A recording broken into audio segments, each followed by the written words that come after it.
The sun was high, casting a warm golden hue over Los Angeles, and I found myself drawn to the annual flower fair, as if by some invisible force. The fair was a riot of colors and fragrances, each blossom vying for attention, yet it wasn't just the flowers that captivated me. It was the promise of something more, something beyond the gray walls of my life.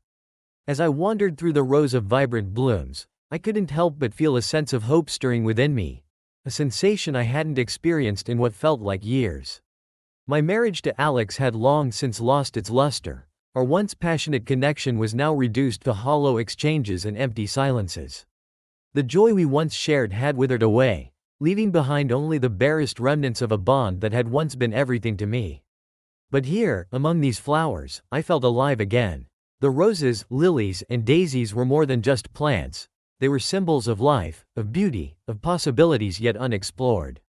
They reminded me of the girl I used to be. The one who believed in love, in the magic of small moments. I had buried that girl deep within myself, suffocated by the monotony and disappointment of my marriage, but here she was, breathing in the heady scent of a new beginning. I walked slowly, letting my fingers brush against petals as soft as silk, my heart lifting with each step. The noise of the crowd faded into the background, and all that mattered was the vibrancy around me, the sheer defiance of these flowers to bloom despite the odds. I could relate to them, in a way. I, too, had been surviving in unfavorable conditions, holding on to the faintest glimmer of hope that things could change. And yet, beneath that hope was a growing restlessness, a yearning for something more. The fair, with all its colors and life, felt like a stark contrast to the dullness that awaited me at home. Alex and I barely spoke anymore. When we did, our conversations were brief, clipped, and devoid of warmth. We had become strangers sharing a house, our lives running parallel without ever truly intersecting. But today, in this place, I allowed myself to dream. To imagine what it would be like to feel loved, cherished, and desired again. The thought scared me as much as it excited me, a flicker of guilt mingling with the rush of longing. How had we gotten here? How had a love that once burned so brightly turned into this cold, gray landscape? Lost in thought, I turned a corner and found myself in front of a display of wildflowers, bright, untamed, bursting with energy. They were nothing like the carefully arranged bouquets I'd seen so far. They were chaotic, unpredictable, and utterly mesmerizing. My breath caught as I reached out to touch one, the petals cool against my skin. Maybe, just maybe, there was still a chance for me to bloom again, to find a way out of the ashes of my past. Maybe there was more to life than the emptiness I had come to accept as my reality. And perhaps, somewhere in this riot of color and life, I could find the courage to rediscover myself. As I stood there, lost in the chaotic beauty of the wildflowers, a voice interrupted my thoughts, a warm, rich voice that seemed to resonate with the vibrancy around me. Beautiful, aren't they? Startled, I looked up to see a man standing beside me, his eyes crinkling at the corners with a smile that was as warm as the sun above us. He was tall, with dark, tousled hair that framed a face full of life and mischief. There was something magnetic about him, a presence that drew me in, even before I could fully register who he was. Yes, they are, I replied, feeling a bit breathless. I wasn't sure if it was the flowers or the sudden appearance of this stranger that had stolen my breath away. He nodded, his gaze shifting from the flowers to mine. Wildflowers have a certain freedom to them, don't you think? They're not confined by rules or expectations. They just grow wherever they want, however they want. I smiled, feeling a strange connection to his words. I've never thought of it that way, but you're right. There's something liberating about them. He extended his hand, his fingers lightly brushing mine as he introduced himself. I'm Max, by the way. I run a little flower shop in town, and I come here every year to get some inspiration. And to be honest, I've never seen anyone admire these wildflowers as much as you just did. His touch sent a spark through me, a jolt of electricity that I hadn't felt in years. I managed to stammer out my name, feeling suddenly self-conscious under his gaze. I'm Jessica. I don't know much about flowers, but they just spoke to me, I guess. Max's smile widened, and I could see the passion in his eyes as he spoke. That's the thing about flowers. They have a way of connecting with people on a deeper level. It's not about knowing their names or origins, it's about feeling something when you look at them. They remind us that there's beauty even in the simplest things, even in the most unexpected places. As he spoke, I couldn't help but notice the intensity with which he viewed the world around him. It was as if he saw more than just petals and stems. He saw stories, emotions, and deeper meaning in every bloom. That kind of passion was something I had long forgotten, buried under layers of routine and resignation.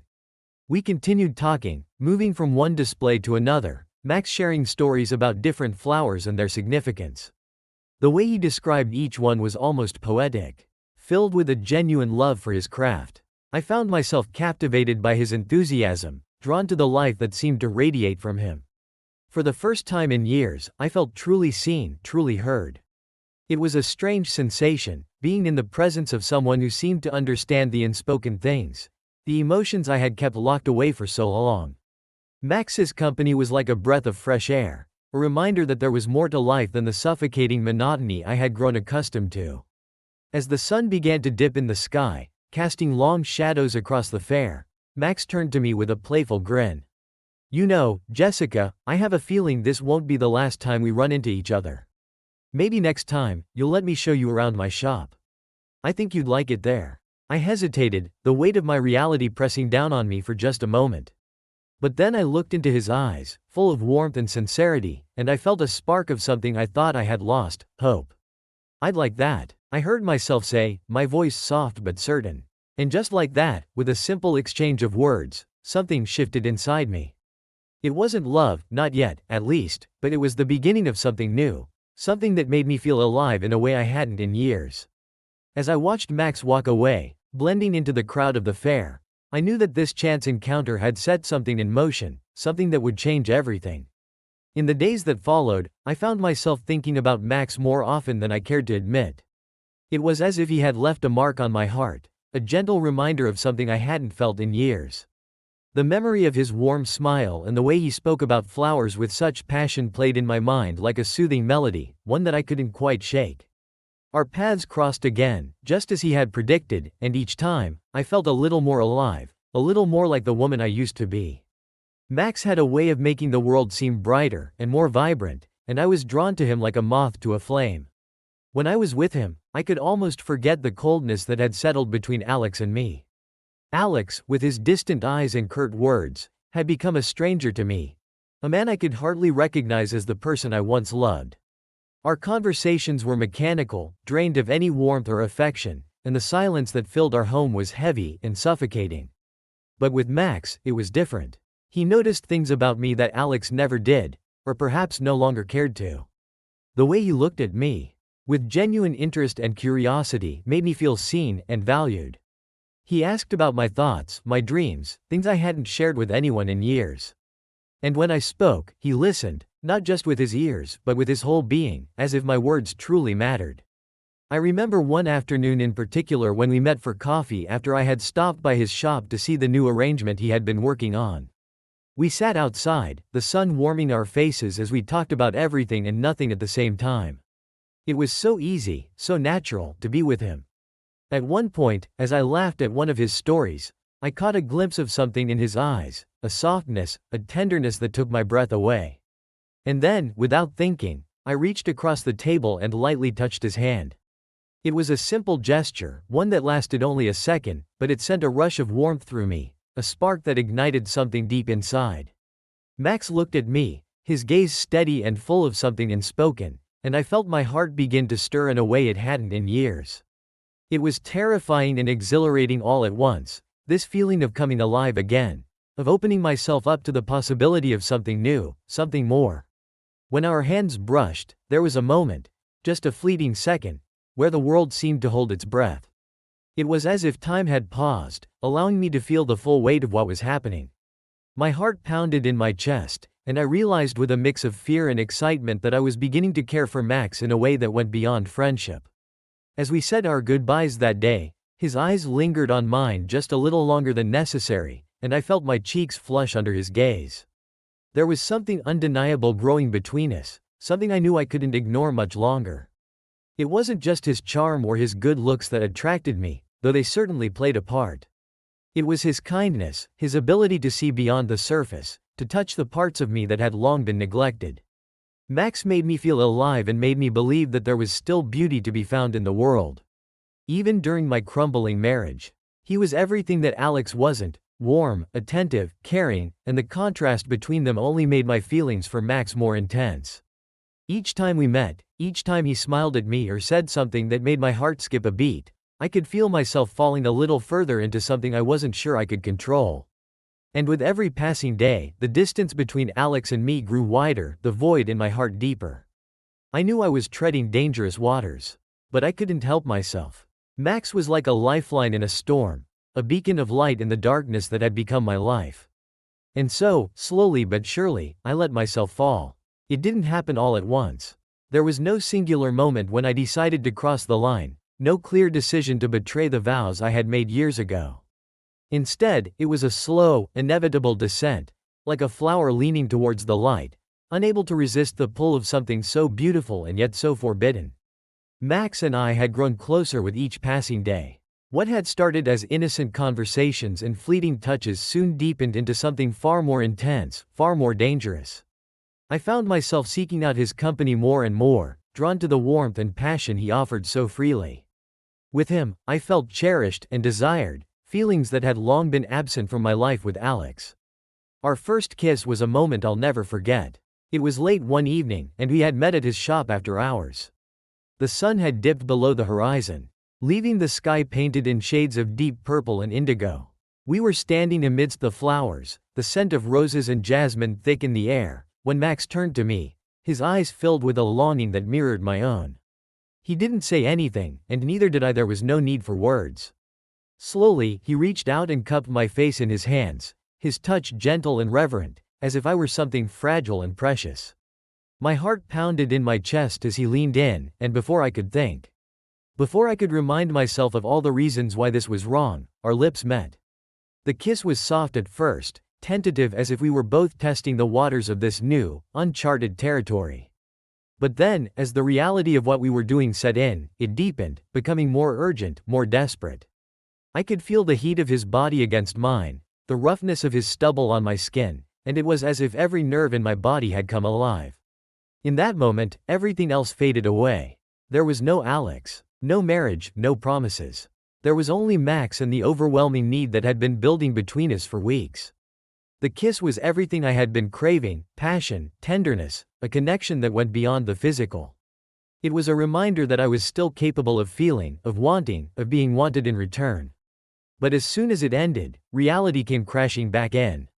I pulled away, my breath coming in ragged gasps, my mind racing with the implications of what we had just done. I could see the same conflict in Max's eyes, a mix of desire and guilt that mirrored my own. "I'm sorry," I whispered, though I wasn't sure what I was apologizing for, kissing him or wanting to do it again. Max shook his head, his hand still resting lightly on my cheek.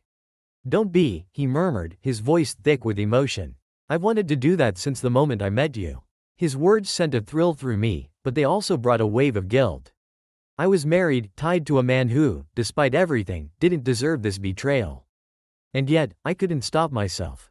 The pull towards Max was too strong, too overwhelming to resist. From that night on, our relationship changed. The boundaries we had once carefully maintained crumbled, giving way to something far more intimate, far more dangerous. We met in secret, our time together stolen in the quiet hours of the evening, when the world was asleep and we could pretend, just for a little while, that we were the only two people who mattered. Each encounter was filled with a mix of passion and fear, a heady combination that left me both exhilarated and terrified. I was living a double life. By day, I was the dutiful wife, going through the motions of a marriage that had long since lost its meaning. But by night, I was something else entirely, a woman caught up in a whirlwind of desire and longing, unable to resist the man who had reignited a fire in me I thought had long been extinguished. I knew what we were doing was wrong. Every time I left Max's side, the weight of my actions would settle heavily on my shoulders. A constant reminder of the vows I was breaking, the trust I was shattering. But the guilt was fleeting, overshadowed by the joy I felt when I was with him, the way he made me feel alive in a way I hadn't in years. Max was everything I had been missing. He was attentive, caring, and passionate. He made me feel like the most important person in the world, like I was someone worth loving, worth fighting for. In return, I gave him everything I had, pouring all of the emotions I had kept bottled up for so long into our time together. But as much as I wanted to lose myself in the fantasy we had created, I couldn't escape the reality of what I was doing. With each kiss, each whispered word of affection, I was digging myself deeper into a hole I wasn't sure I could ever climb out of. I was betraying the man I had promised to love and honor, and no matter how cold and distant Alex had become, that fact gnawed at me. Still, I couldn't stop. Max was my escape, my refuge from a life that had become unbearable. He was the light in the darkness. The one thing that made me feel like I was more than just a shell of a person going through the motions of a life I no longer recognized. And so, I let myself fall deeper into the affair, knowing full well that it was only a matter of time before everything came crashing down around me. The more I saw Max, the more I found myself pulling away from Alex. It wasn't intentional, at least, that's what I told myself at first.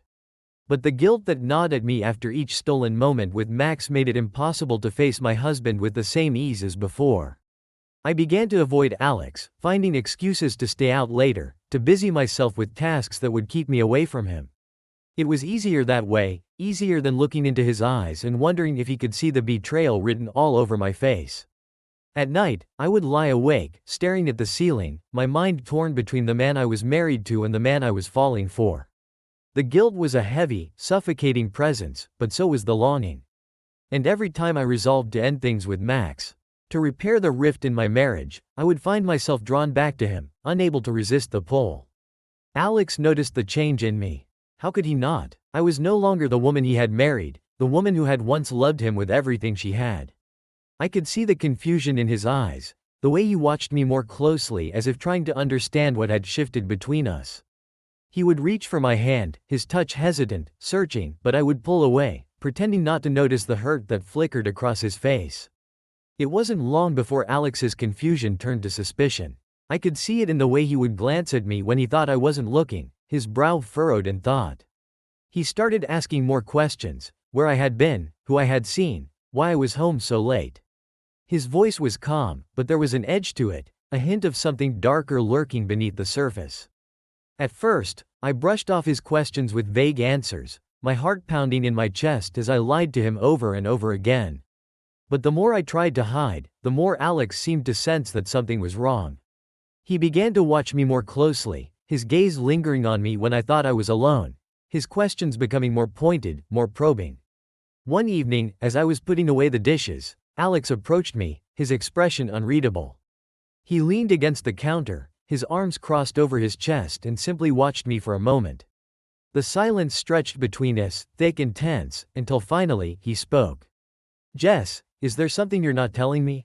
I froze, my heart lurching in my chest. His tone was calm, almost casual, but I could hear the undercurrent of suspicion, the unspoken accusation that hung in the air between us. I forced myself to meet his gaze, doing my best to keep my expression neutral, but I knew I wasn't fooling him. "What do you mean?" I asked, my voice coming out more defensive than I had intended. Alex's eyes narrowed slightly, and he straightened up, taking a step closer to me. "You've been distant lately. Different. I can't help but feel like something is going on that you're not telling me." I opened my mouth to deny it, to tell him that everything was fine, that I was just tired, stressed, anything to avoid the truth. But the words wouldn't come. Instead, I found myself staring at the floor, my hands trembling slightly as I tried to collect myself.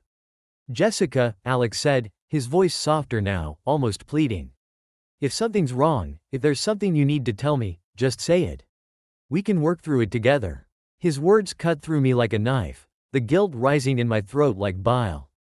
I could hear the pain in his voice, the confusion, and it made my heart ache with a kind of sadness I hadn't expected. But I couldn't tell him the truth.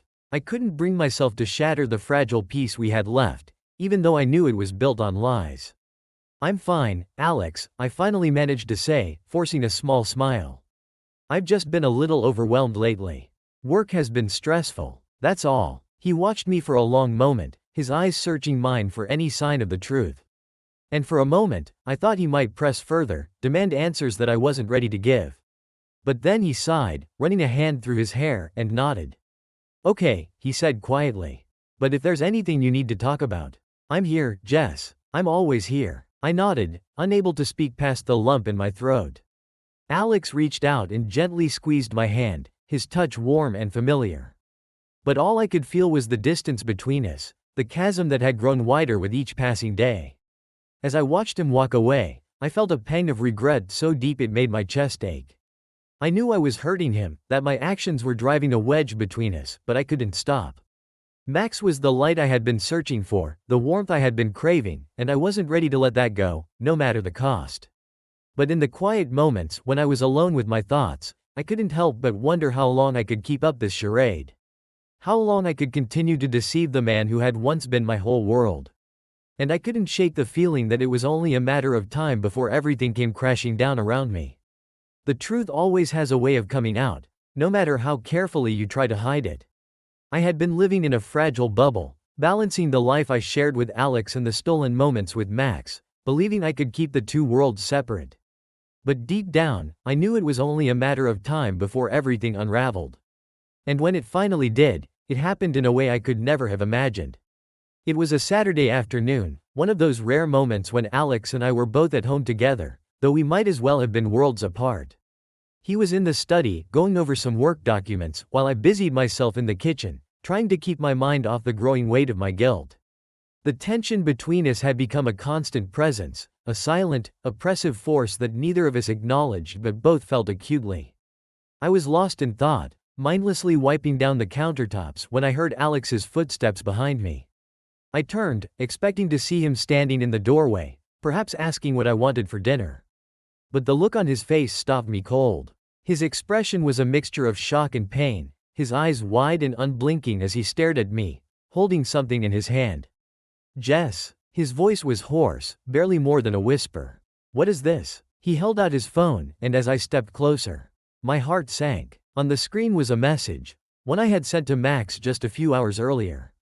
I had been careless, too caught up in the excitement of our next rendezvous to notice that I had accidentally synced my messages to Alex's phone.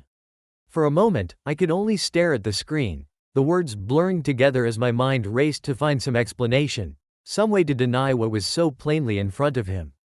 But there was nothing I could say. The truth was out, exposed in the harsh light of day. And there was no taking it back. "Who is he?" Alex's voice was trembling now, his hands shaking as he gripped the phone tightly. "How long has this been going on?" I opened my mouth, but the words wouldn't come. My throat felt like it was closing up, my chest tightening as I struggled to breathe. I wanted to tell him it wasn't what it looked like, that it was just a mistake, that I still loved him. But the truth was, I didn't even know what I felt anymore. "Jessica." Alex's voice rose, snapping me out of my stupor. He was glaring at me now, his face flushed with anger and hurt. "How long?" "A few months," I finally managed to choke out, my voice barely audible. "It started a few months ago." The silence that followed was deafening. I could see the betrayal in his eyes, the way the realization of what I had done was sinking in, tearing him apart piece by piece. He turned away from me, running a hand through his hair as he let out a shaky breath. "A few months," he repeated, more to himself than to me. "All this time, I thought it was just me, that I was the one failing you. And all along, you've been with him." I wanted to reach out to him, to tell him I was sorry, that I never meant for it to happen, but the words felt hollow, meaningless. The damage was done, and there was no going back. "I trusted you," Alex said, his voice thick with emotion. "I thought we were just going through a rough patch, that we could work things out. But this, how could you do this to us?" "Jess? To me?" The tears I had been holding back finally spilled over, streaming down my face as I watched the man I had once loved so deeply crumble before my eyes. I had done this. I had destroyed everything we had built together, and there was no one to blame but myself. "I'm sorry," I whispered, but even as I said the words, I knew they weren't enough. Nothing I could say would ever be enough to make up for what I had done. Alex looked at me then, his eyes filled with a mixture of anger, pain, and something else, something darker.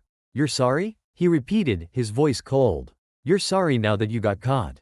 But you weren't sorry when you were sneaking around behind my back, were you?" I shook my head, unable to meet his gaze.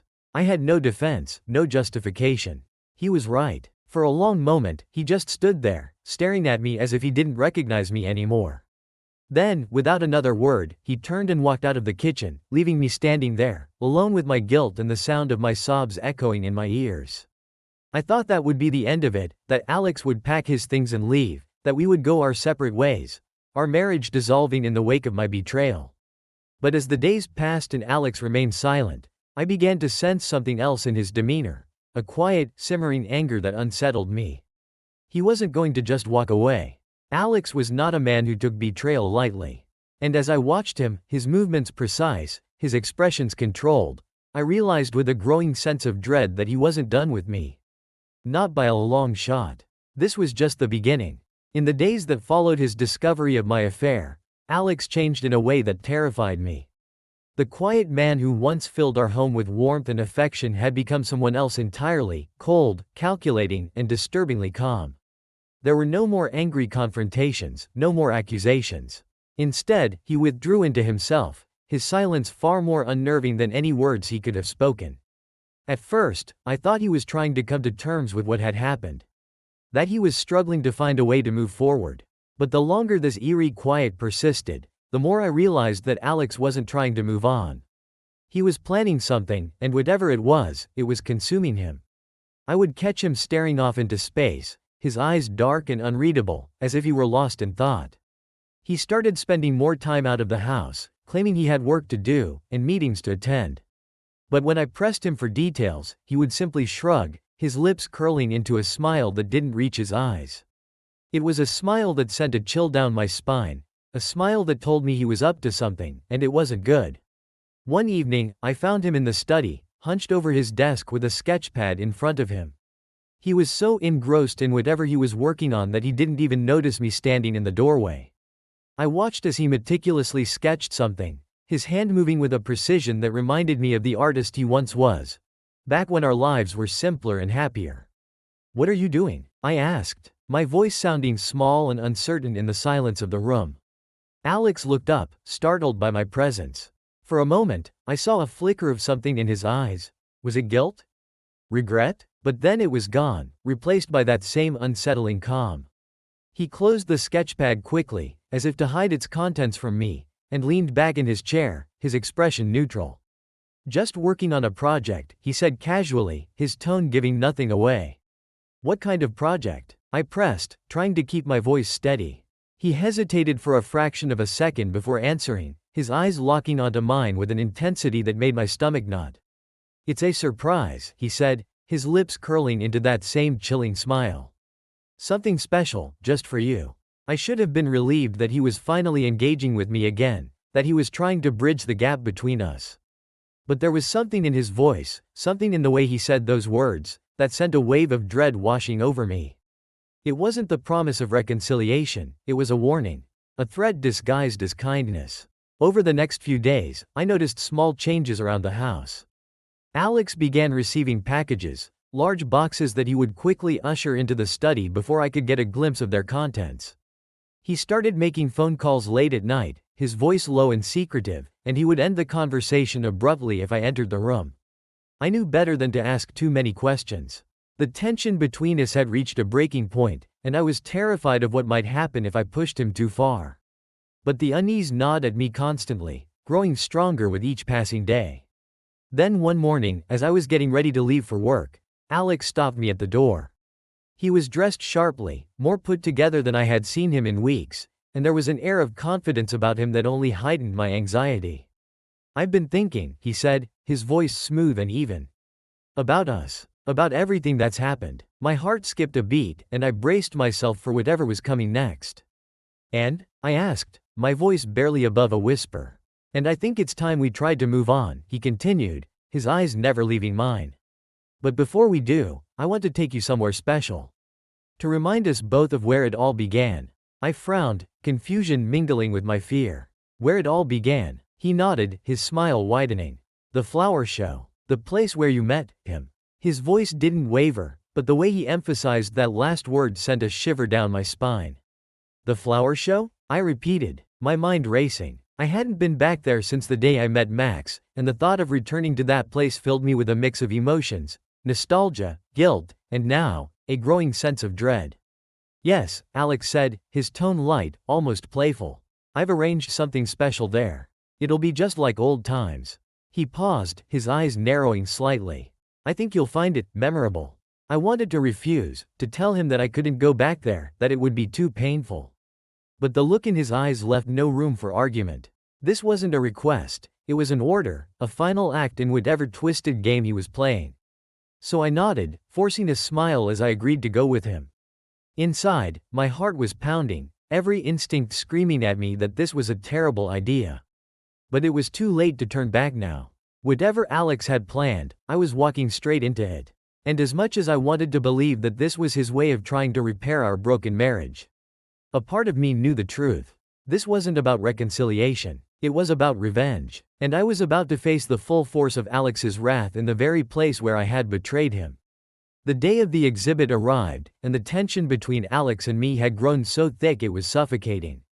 He had been eerily calm, going about his preparations with a meticulousness that only deepened my unease. Every detail of the event seemed to have been planned with a precision that left no room for mistakes. Yet, he kept me in the dark about the specifics, insisting that it was to be a surprise. I should have known better. The signs had been there all along, but I was too wrapped up in my guilt and feared to see them for what they were, a warning. And now, as I stood before the grand entrance of the flower show, the place where my world had irrevocably changed, I felt a cold dread settling deep within my bones. Alex stood beside me, his hand resting lightly on the small of my back, guiding me forward with a gentle pressure that belied the darkness I knew lurked beneath his calm exterior. He hadn't said much on the drive over, only that he was excited for me to see what he had been working on. His excitement was unnerving, a twisted echo of the enthusiasm he used to have when planning something special for us. But this wasn't for us. This was for him, his grand, final act. As we entered the hall, I was immediately struck by the scent of flowers, overwhelming and cloying, so thick in the air it felt like I was suffocating. The room was dimly lit, the soft glow of overhead lights casting long shadows across the floor. At first glance, it seemed like any other flower exhibit, beautiful arrangements lining the walls, delicate petals glistening under the lights. But as my eyes adjusted to the dimness, I began to notice the details, the subtle but deliberate choices that set this exhibit apart. The flowers weren't arranged in the usual cheerful displays. Instead, they were draped over somber structures, coffins. Dozens of them, each one carefully crafted and adorned with flowers that were as dark and foreboding as the atmosphere itself. Black roses, deep purple lilies, and blood-red carnations spilled over the edges of polished wood, creating a chilling contrast between life and death. My breath caught in my throat as I took it all in, the full weight of Alex's intention crashing down on me. This wasn't just an exhibit. It was a macabre representation of our marriage, a visual eulogy to everything we had once been and everything we had lost. The flowers, once symbols of love and beauty, had been twisted into a grotesque reminder of the death of our relationship. A beautiful sight, isn't it? Alex's voice broke through the silence, low and laced with a bitterness that sent shivers down my spine. I turned to look at him, my heart pounding in my chest. His expression was unreadable, but there was a cold satisfaction in his eyes that made my blood run cold. He was enjoying this, savoring the shock and horror that must have been written all over my face. "Alex, what is this?" My voice trembled as I spoke, but I already knew the answer. This was his revenge, his way of making me feel the pain and betrayal that I had inflicted on him. "This," he said, gesturing to the room with a sweeping motion, "is our marriage, Jess. Or rather, what's left of it." I felt my knees weaken as the full impact of his words hit me. The room seemed to close in around me, the overwhelming scent of flowers mixing with the scent of decay that seemed to emanate from the coffins. My stomach churned as I realized the extent of his plan, the twisted brilliance of it. "You thought you could betray me and just walk away," Alex continued, his voice hardening. "But I wanted to give you something to remember. A final goodbye, if you will." I shook my head, unable to find the words to respond. The enormity of what I had done, and the consequences of my actions, were laid out before me in a way that was impossible to ignore. Alex had taken something I once loved, flowers, beauty, life, and turned it into a symbol of everything I had destroyed. "And these," Alex said, his voice dropping to a whisper as he moved closer, "these are for you." He gestured toward the center of the room, where the largest coffin stood. It was adorned with white roses, their purity stark against the dark wood. My heart stopped as I realized what it meant. White roses, once a symbol of new beginnings, of hope and innocence. Now they were a cruel reminder of what I had lost, of the life I had tainted with my choices. I felt the tears welling up in my eyes, but I couldn't look away. The room spun around me, the reality of what Alex had done crashing down on me with a force that left me breathless. This wasn't just a display. It was a funeral, a final goodbye to everything we had once been, everything we could have been. You wanted flowers, Jess, Alex said, his voice soft and venomous. Well, here they are. I hope they're everything you ever dreamed of. With those words, he turned and walked away, leaving me standing alone in the middle of the room, surrounded by the twisted remnants of our marriage. The tears finally spilled over, running down my cheeks as I collapsed to my knees, the weight of my guilt and sorrow too much to bear. This was the end. There was no coming back from this, no chance of redemption or forgiveness. Alex had made sure of that. As I knelt there, the scent of flowers overwhelming my senses, I realized with a crushing finality that he had won. The bright, hopeful beginning that had started with a chance meeting at a flower show had ended here, in this dark, twisted display of death and betrayal. And there was nothing left to do but mourn the loss of what we had once been. The silence in the exhibit hall was deafening, broken only by the soft rustle of flowers in the cool air. I remained on my knees, staring blankly at the coffin adorned with white roses, the weight of Alex's actions pressing down on me like a physical force. Every breath felt labored, every beat of my heart a painful reminder of what I had done, what we had become. I didn't hear Alex return until he was standing directly behind me. His presence was a cold shadow, and I could feel his eyes on me, burning with a mixture of anger and something far more complex. When he finally spoke, his voice was sharp, cutting through the silence like a knife. "Get up, Jessica." The command in his tone left no room for refusal. I forced myself to stand, my legs trembling as I turned to face him. The man who stood before me was not the Alex I had known. His eyes, once filled with warmth and love, were now dark and hardened, his expression cold and unyielding. "You thought you could get away with it, didn't you?" he said, his voice low and dangerous. "That you could betray me, lie to me, and that I would just let it go?" I opened my mouth to speak, but the words caught in my throat. What could I possibly say? There were no excuses, no justifications that could make this right. I had betrayed him, and now I was facing the consequences. "For years, I gave you everything," Alex continued, his voice rising with each word. "I loved you, supported you, trusted you. And what did you do? You threw it all away for a fling with some florist."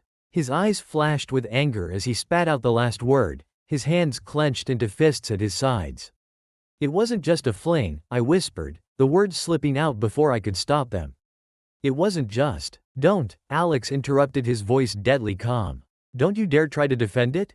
Don't you dare try to minimize what you did." I flinched at the venom in his tone, my heart sinking even further.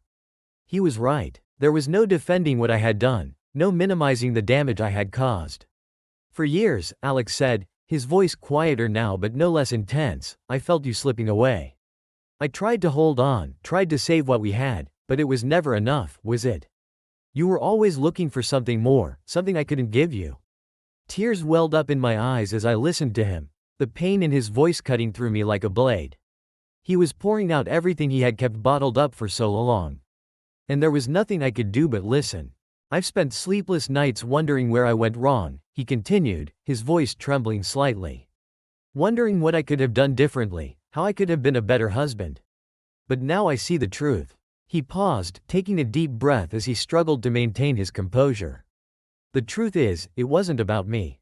It was about you. You wanted something more, something I couldn't be, and you didn't care who you hurt to get it." I couldn't stop the tears now, couldn't hold back the sobs that racked my body as his words sank in. He was right, and the truth of it was unbearable. I had been selfish, blinded by my desires, and in doing so, I had destroyed the one thing that had ever truly mattered to me. "I loved you, Jess," Alex said, his voice softening as he looked at me with an expression I couldn't quite decipher. "I loved you more than anything in this world. But now I don't even recognize you. The woman I married is gone, replaced by someone I can't trust, someone I can't love." I wanted to reach out to him, to beg for forgiveness, to tell him that I was still the same person, that I still loved him. But I knew it would be a lie. We had both changed, both been altered by the choices we had made, and there was no going back. "I can't do this anymore, Jessica," Alex said, his voice breaking slightly as he spoke. I can't keep pretending that we can fix this, that we can go back to the way things were. It's over. We're over. The finality of his words hit me like a punch to the gut, knocking the wind out of me. I had known this moment was coming, but hearing it said out loud, hearing him say it, made it all too real. I'm leaving, he said, his tone firm. I'm leaving, and I'm not coming back. I don't want to see you, I don't want to hear from you.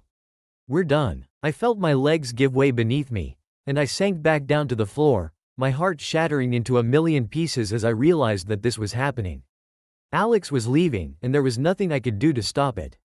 Our marriage, our life together, was truly over. He didn't offer any final words of comfort, no parting gestures of kindness.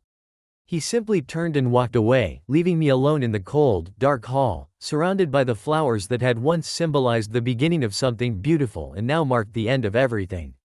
As the door closed behind him, the silence swallowed me whole, and I knew that this was the end. The final chapter of our story had been written, and there was nothing left but the empty, hollow shell of what we had once been. And so, I was left alone, kneeling in a garden of death, mourning the loss of a love that had once been so bright, so full of promise. The flowers around me, once symbols of hope and new beginnings, now served as a graveyard for our shattered dreams, a testament to the death of a marriage that had withered and died long before this final, devastating moment. This was the end, and as I sat there, surrounded by the echoes of our past, I realized with a heavy heart that Alex had been right all along. Our marriage was dead, and there was no bringing it back to life. The hall was silent now, the only sound was the soft rustling of flowers in the faint breeze that drifted through the space. The exhibit, once a vivid display of beauty and life, had been transformed into a mausoleum of my past, a testament to the end of everything I had once held dear. The scent of the flowers lingered, mingling with the oppressive stillness that had settled in the wake of Alex's departure. I sat there alone, my body numb and my mind racing with a whirlwind of emotions. The weight of what had happened pressed down on me, a crushing burden that left me gasping for breath. Every part of me felt hollow, every corner of my heart echoing with the finality of Alex's words. The shock of his departure had given way to a deep, gnawing emptiness, an aching void that seemed impossible to fill. The coffin adorned with white roses, once a symbol of hope and new beginnings, now seemed like a cruel joke. The purity of the flowers mocked me, their delicate petals a stark contrast to the shattered remnants of my life. I reached out a trembling hand, touching the soft, cool petals, and felt a fresh wave of tears welling up in my eyes. As I sat there, the tears flowing freely, I allowed myself to fully feel the pain, to embrace the grief that was now a part of me. It was raw and all-encompassing, a constant reminder of the love that had been lost and the dreams that had been crushed. I had thought I could hide from it, that I could escape the consequences of my actions, but now I knew the truth. The world outside the exhibit hall seemed distant, almost unreal. I was trapped in this space, in this moment, with nothing but the remnants of my past to keep me company. The emptiness was profound, a chasm that seemed to stretch on endlessly. Yet, amidst the despair, there was a small, flickering light of realization. Alex was gone, our marriage was over, and there was no turning back. But in this painful truth, I found a strange sense of liberation. The chains of my past, the weight of my guilt and regret, had been broken. I was no longer bound by the expectations and illusions of a relationship that had long since faded. It was terrifying and exhilarating all at once. I was facing a future that was completely uncertain, a future without the familiar structure of my life with Alex. But within that uncertainty, there was also the promise of new beginnings. I had been given a chance to start over, to rebuild my life from the ground up, free from the mistakes and regrets that had plagued me for so long. The realization settled over me like a fragile hope. I was no longer defined by the failure of my marriage, no longer bound by the shadows of the past. The future was an open road, waiting for me to step onto it, to create something new and meaningful out of the ashes of my old life. I stood up slowly, my legs still weak but determined. The hall, with its morbid displays and haunting silence, was no longer a place where I could linger. I needed to leave, face the world beyond these walls, and begin the difficult process of healing and rebuilding. As I walked toward the exit, I cast one last glance at the exhibit, at the flowers that had come to symbolize the end of our story. A mixture of sorrow and resolve filled me, a recognition of what had been lost and an acceptance of what lay ahead. The door to the exhibit opened with a soft creak, letting in the light of the outside world. I stepped through it, feeling the warmth of the sun on my face and the cool, fresh air filling my lungs. It was a stark contrast to the darkness and despair I had just left behind, and it felt like a new beginning. I took a deep breath, savoring the sense of freedom that came with stepping into the unknown.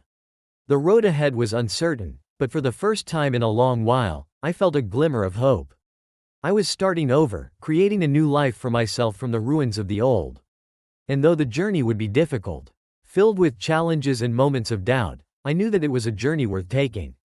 As I walked away from the exhibit, leaving behind the memories of a life that had ended, I embraced the uncertainty of the future with a mixture of fear and excitement. The past was gone, and with it, the pain and betrayal that had defined it.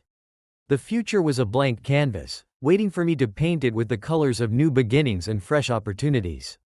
And so, with a heavy heart but a determined spirit, I stepped into the light, ready to face whatever lay ahead. The end of one chapter was the beginning of another, and I was finally ready to turn the page.